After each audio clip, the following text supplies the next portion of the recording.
welcome to another episode of Banking Matters. I'm your host, Ashton Woodling. Joining me today is Elizabeth Schroeder. Elizabeth is the VP Director of Regulatory Compliance for Washington Trust Bank, where she has been in compliance roles since joining the team in 2012. As a large community bank compliance officer, Elizabeth is responsible for oversight of the corporate compliance advisory team of the bank. Her team provides second line of defense support for consumer regulations that are included in compliance examinations. Elizabeth previously served as lending compliance officer and indirect lending operations manager for community banks in the Midwest and the Northwest. She holds certified community bank compliance officer and the certified regulatory compliance manager certifications. Elizabeth has served as a review editor for the Reference Guide to Regulatory Compliance for 5 years. She earned a BS degree in Forest Resource Management from University of Montana and an MBA from Webster University in St. Louis. Elizabeth has been a speaker at the American Bankers Association Regulatory Compliance Conference on Unfair and Deceptive Acts and Practices, as well as at the Inland Northwest Fair Housing Conference on Fair Lending and the Community Reinvestment Act. She is also a speaker and committee member for the Risk and Audit Forum in Spokane. She has been in banking for 24 years and in compliance and audit roles for 15 years. Elizabeth, welcome to the show. Thank you. So glad to be here today. I'm so excited to see that you got your MBA from Webster University in St. Louis. So I'm from Missouri. So that was like a welcome little bonding moment I feel like we have. That's awesome. Yeah. So one thing we like to celebrate here at Banking Matters is everyone's unique journey into banking. So I see that you have your bachelor's in forest resource management. So I'm dying to know, how did we go from forest resources to banking? Well, like a lot of people in compliance, we typically don't start in the banking world, and I'm no exception. So I did get my degree in forestry. I did some urban forestry in the Chicago area for a while, and that required being outside and dealing with urban forestry matters, which is was not my dream job. And an opening came up at a nearby community bank. And I thought, well, that sounds really interesting and something that I might like to do. And I got into indirect lending, and then eventually became the operations manager of that, which included compliance as a portion, and I liked it. I liked understanding the rules, helping my coworkers understand them. And I think from then it was just a natural progression into compliance. Sure. And I love hearing about that background in indirect lending, because I feel like that's rare anymore. That's kind of gone by the wayside. It has. There's a lot of regulations and requirements today that were not present when I started banking. Sure. Agree. So tell me about your current role. What are some of the biggest responsibilities you have? Well, I think the biggest is just being a good resource when questions arise, having the experience researching the rules, requirements, expectations, and we always try and focus on the spirit of the rule, right? What were the regulators trying to get to when they created a new requirement, or even if there's one existing, when we're looking at making changes, well, how will those impact what the regulators intended? Very good. So let's talk about that for a minute. You brought up implementing new regulations. What does that process look like? Well, that's a great question. So new regulations seem to be coming fairly constant. So we recently had the new CRA rule and then the 1071 data rule. But we also can have very, very minor, just a little tweaks to rules and regulations, which usually come about through clarification from regulators. Maybe they'll do a blog post, or maybe they'll have a webinar, and we'll pick up on a little nugget of, we need to tweak or change a little minor part. And really implementation of those changes is really dependent on how broad the scope is. Do we need an all hands project meeting with all the business lines present to work through a project plan? Or is it something pretty minor where we can work directly with one line and say, hey, you know what, they're questioning these fees, these 2 or 3 fees, there's been some activity around them. Can we go out and do some research, make sure our fees are appropriate, make sure we're disclosing them as required? And really, those implementations are the easy ones, right? Where you only have one other or 2 other business lines, pretty straightforward. Hey, go look at this, see what we're doing, make sure it matches expectations, as opposed to a larger effort. Sure. So let's start at the beginning. So, what sort of resources do you use, or how do you hear about changes or new regulations? So myself and my entire team, we spend time every day perusing net the network. We're looking at blogs. We're looking at enforcement actions. We get a lot of tips from that. Any kind of regulatory resource that is free, newsletters, things like that. So we watch those. We're members of the ABA, American Bankers Association, and of course they put out nice newsletters targeted to different kinds of compliance and risk. And that's typically how we find out, other than the direct subscription to the agency. Of course, the regulatory agencies do publish directly as well. Of course. I personally love that the CFPB has started issuing blog posts. Just what a time to be alive, right? I mean, Yeah, regulation by blog post. It's a lovely new way to do business. I know it. Every time I have to talk about it in a compliance committee meeting, I just can't help but laugh. Like, can we be serious when we're talking about blogs? I don't know. I guess we have to be. Okay, so you start with your sources, and you hear of a rule change or a new rule coming about. How quickly do you start acting on that? Do you still look at it when it's proposed, or do you wait until the final day? I mean, what's your process?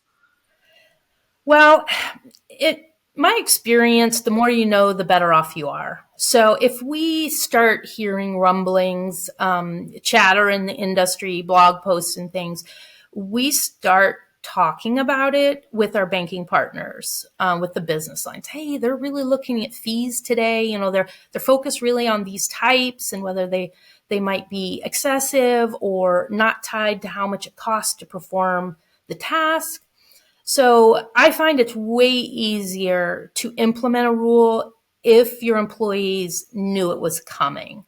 So all along, we try and just keep them up to speed as this is what regulators are looking at. This is what they're thinking about. This is what they're talking about. And then when the proposal comes, we take a look at that, of course, to see, well, how far off is this of what we thought? But knowing proposals change and it doesn't always implement when they expect. And then we wait for that final rule, which is where we really start the meat of the work, is once we get the final published version. But up until that point, we really want to work with our business partners and let them know what's coming. So there's no surprise. When the CRA final rule came out, everybody had been waiting for it for a couple years. They were all prepped.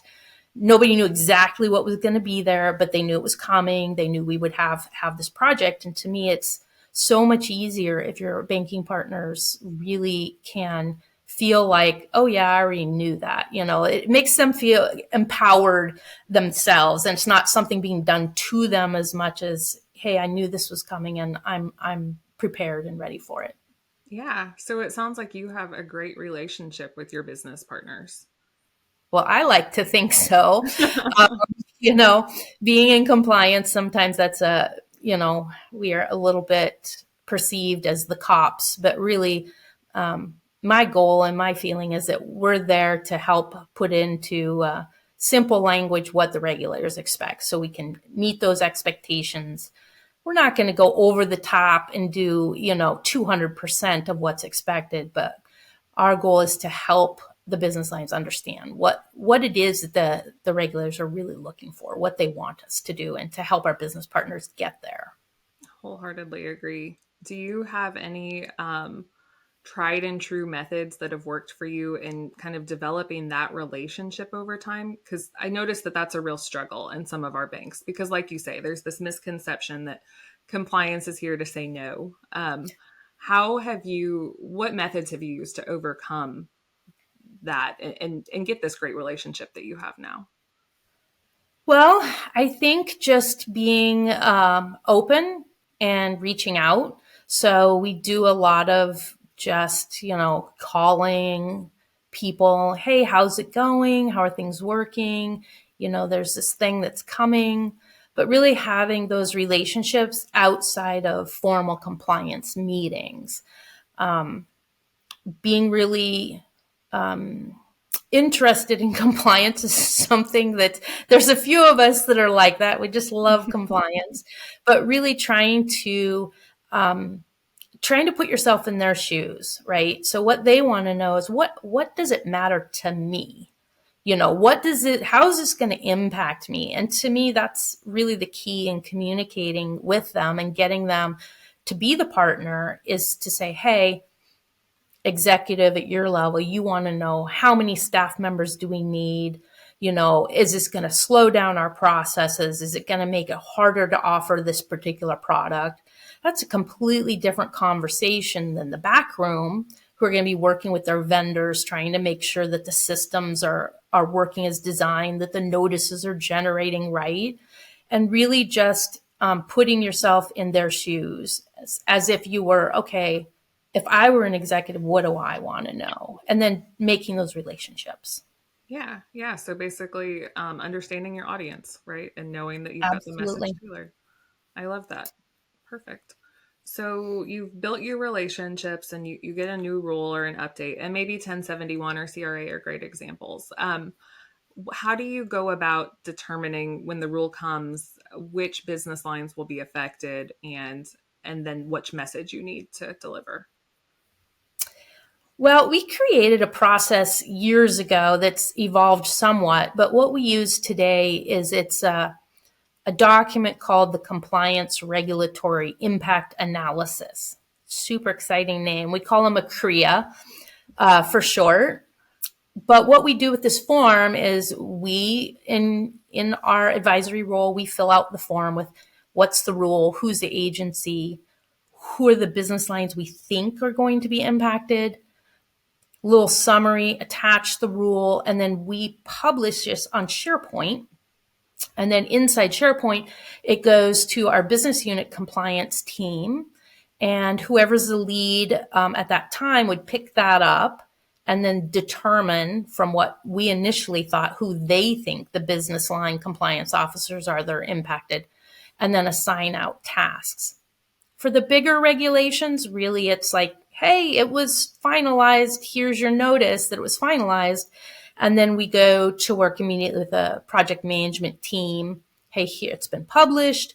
Let's get this on the schedule for discussion and get that project on the agenda for an appropriate time frame so we can get it done. But that initial notification out really is the thing that says, okay, now you business line, we think you're impacted.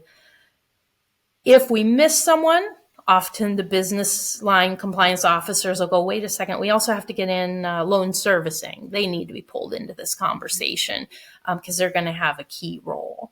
And they really help us catch any business lines that we may have missed. But it's really experience. A lot of years of working with the business lines, you typically can pick up on the business lines that would be impacted.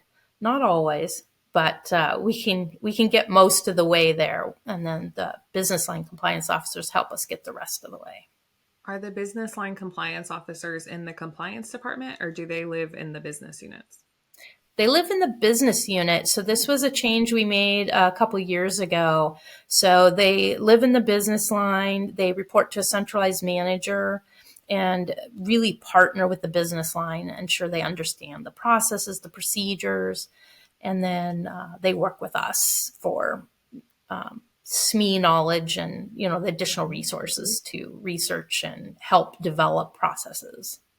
I love that. That's pretty unique that you have that resource within the business line. It is unique, and we're still, learning what works the best. But having a good partnership with them has really helped. Yeah, yeah, that's perfect. Um, all right, so we have determined which business lines are going to be subject to the regulation.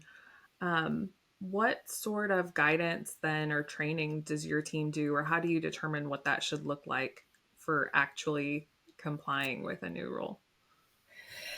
Well, and that varies every new rule, but the basics are essentially first thing is to get the corporate advisory team as much training as we can. Read as many different publications as we can about this is what it means. Join those working groups with the ABA, because they always have great working groups to work through the regulatory change. Free webinars from some different firms provide those.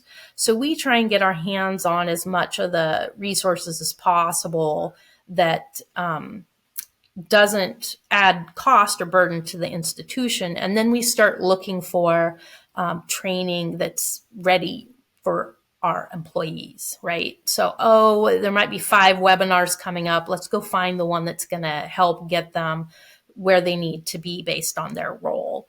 If that's not available, or if it's not specific enough, then we would create our own in-house training based on our interpretations. Gotcha. Very good. So, does that training process and finding those resources, does that live within your team or with the business line compliance folks? Well, it can be both.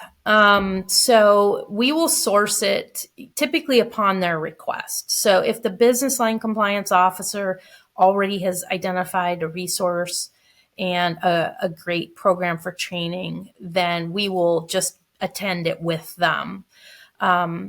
Most of the time we do help them with the sourcing, go out and trying to find the good courses that are to the appropriate level of detail. It's kind of a partnership with finding those resources. Good. I love that you have this relationship that keeps coming back. You've got such a good process there to interact.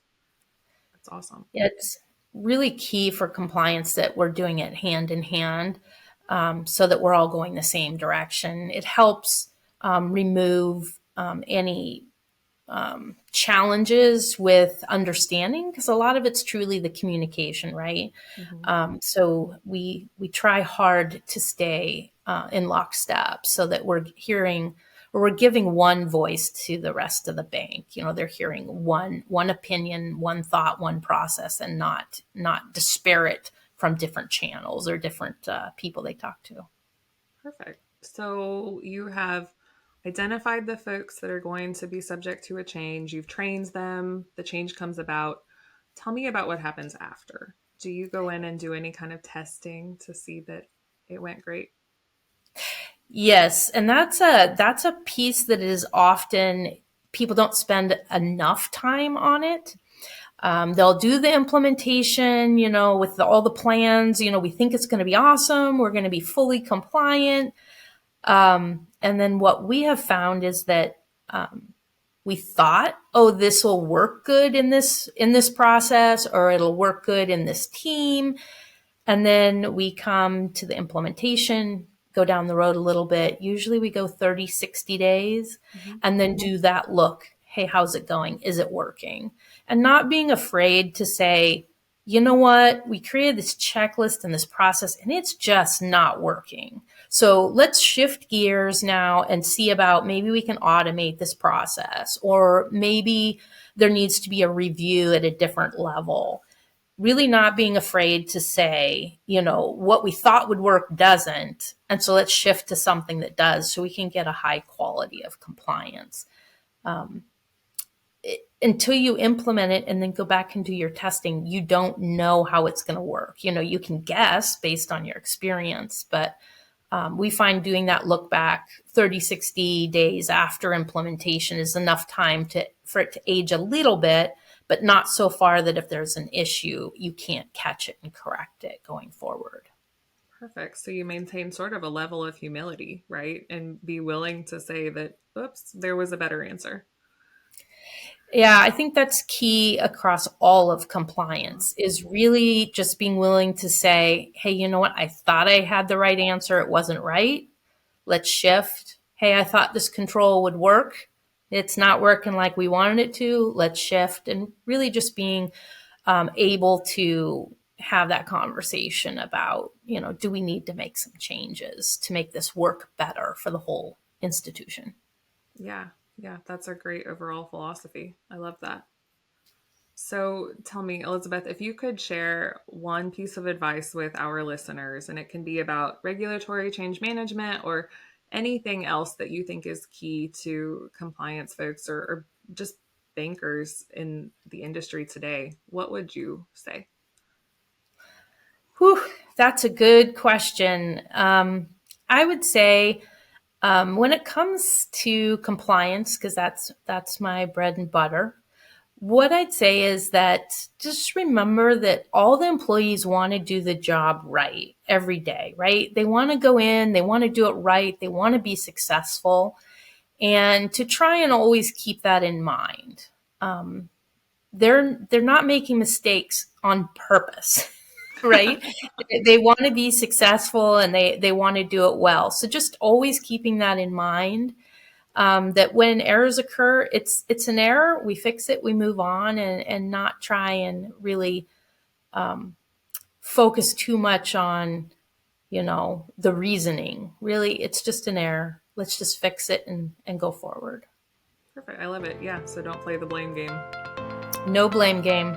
Great. That's good playground rules too. It's perfect. Yes. Thanks for joining me today. I have loved visiting with you about regulatory change management. Thanks for having me. And for the rest of you, that's been